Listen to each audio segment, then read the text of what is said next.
When I mention the film title, Gentlemen Prefer Blondes, it's likely that the image that pops into your head is that of Marilyn Monroe in the vibrant 1953 Technicolor musical comedy, possibly with her singing about how diamonds are a girl's best friend.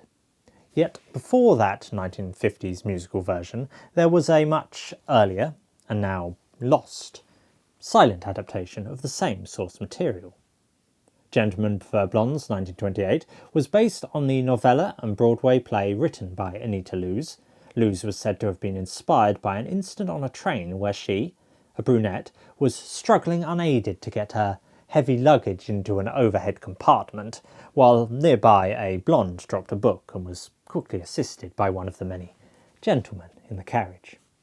The story of Gentlemen Prefer Blondes follows self-confessed gold digger Lorelei Lee, an extravagant blonde who is seeking a wealthy man to marry. This 1928 film version added a bit of backstory that her grandfather was a gold-obsessed prospector, so implies this desire for wealth was hereditary.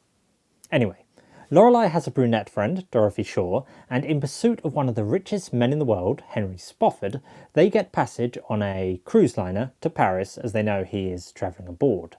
Comic antics ensue. Gentlemen Prefer Blondes was shot at Paramount's Astoria Studios in New York, and it wrapped in mid-October 1927, with its initial previews coming just a month later.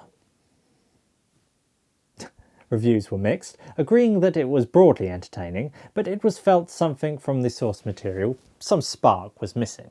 The reviewer for Motion Picture News, for instance, wrote, "Wisecracks are there, the story is adapted faithfully enough, but somewhere something is lacking."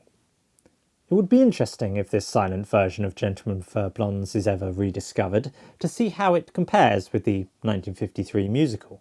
Not in a qualitative sense, but rather to see how 25 years changed Hollywood's approach to such a story.